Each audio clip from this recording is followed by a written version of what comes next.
catholique, qui est censé défendre nos idées, qui excite les ouvriers contre nous. Faut absolument que vous en parliez à Oust. Faites-le vous-même, mon vieux. Pierre, le voilà. Comment allez-vous, Eugène? Messieurs. Monsieur le Président. Monsieur le Président, vous avez lu? Mais oui, cher ami, je suis au courant. Rassurez-vous, je vais remettre en pas ce petit imprimeur. Oui, c'est tout de même insensé. La ville d'Alost est chaque jour plus dangereuse. Juste. Nous sommes insultés, cambriolés et nos femmes sont importunées dans les rues. Des bandes de chômeurs terrorisent la campagne et ce journal... N'exagérez quand même pas, Druet. Comment ça, j'exagère? Non. Alors, messieurs, je vous en prie, ne perdons pas de temps. Druet, je vous ai dit que je réglerai le problème de ce journal. Il est vrai qu'un gros effort doit être fait pour rappeler les ouvriers au respect de ceux qui les nourrissent et les ramener sur le chemin de la vertu. Ça, c'est le travail de l'Église. Non, monsieur Wallengenrove, c'est aussi le vôtre. Un chef d'entreprise est responsable de l'âme de ses ouvriers. On voit bien que vous n'avez pas affaire aux ouvriers, vous, monsieur Oust. La seule question qui les angoisse est la même qui nous préoccupe, nous, les directeurs. Combien d'usines d'Alost vont survivre à la crise? D'ailleurs, c'est très simple. Si le gouvernement ne nous donne pas de subvention, moi, je ferme. Voilà. Il n'y aura pas de subvention. Comment? Mais vous nous aviez promis que... J'ai parlé à mes collègues du gouvernement, ils sont très hostiles à une intervention de l'État. Ils disent que les industriels belges doivent faire comme les Anglais. Réduire au maximum les coûts de fabrication pour avoir des prix compétitifs. Mais comment?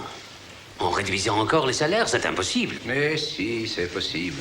La preuve, je l'ai payé 1,60 € pour 14 heures de travail. Qui monte 2 francs pour 11 heures. Et après, il se plaint d'être en faillite. Non, monsieur. Si nous imposons tous le même salaire, ils accepteront même 1,40 € pour 14 heures de travail. Ah, 1,40 franc, avec le kilo de pain à 60 centimes et le sac de charbon à 1,50 franc. Oui, mais autant les payer en patates, comme nos pères. Mais c'était pas si bête que ça. L'argent, ils le boivent. Oui, mais ils ne pourront pas vivre. Ils ne vivront pas si les usines ferment. Oh, messieurs, s'il vous plaît. Le vrai problème n'est pas la pauvreté. Je suis tout à fait de votre avis, Monsieur le Président. Messieurs, je pense qu'il serait très dangereux de toucher au salaire actuellement. Les gens sont trop excités. Alors, faisons le système écossais. 3 ouvriers pour 4 machines. Et si l'on met des ouvrières à la place des ouvriers, on double l'économie. Attendez, vous n'y pensez pas sérieusement? Mais ça me paraît très intéressant, au contraire, enfin. Si les Écossais le font, pourquoi pas nous? Absolument. 3 ouvrières sur 4 machines. 12, 13 ou 14 heures par nuit. C'est bien ça. Mais vous n'avez pas assez d'accidents comme ça dans vos usines? Combien de morts y a-t-il eu chez toi cette année, Eugène? Et chez toi, Adelin? Et chez vous tous? Évitons la démagogie, monsieur Cumont. S'il vous plaît. Toute guerre fait des victimes. Vous êtes des monstres. Tous.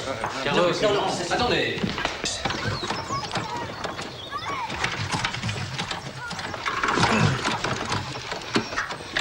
Mais comment pouvez-vous être aussi maladroit? Par votre brutalité, vous avez donné à Dance tous les atouts. Il faut être un peu plus malin avec vos ouvriers, mon vieux. Distribuez-leur du potage, tricotez-leur des cache-nez, ça occupera vos femmes. Et ça nous rendra populaires. Le pape a dit de multiplier les initiatives charitables. Et il a raison, c'est de la bonne politique. Je ne suis pas sûr que cela suffise. La situation est déjà trop grave. Le suffrage universel est monté à la tête des ouvriers. Ils ne l'auront jamais. Excusez-moi, mais beaucoup de gens pensent le contraire. La moitié des usines du pays sont en grève pour réclamer le suffrage universel. Et cette agitation est telle que c'est un miracle si Alost échappe à cette révolution. Monsieur Woest, les grévistes trouvent des appuis partout, même à l'intérieur de notre propre parti. La Bédance fait campagne en chair pour le suffrage universel. Et il est toujours au parti. Il faut le flanquer à la porte. Et vite. Lui, son frère et les autres. Non, non, non, ça ne suffira pas.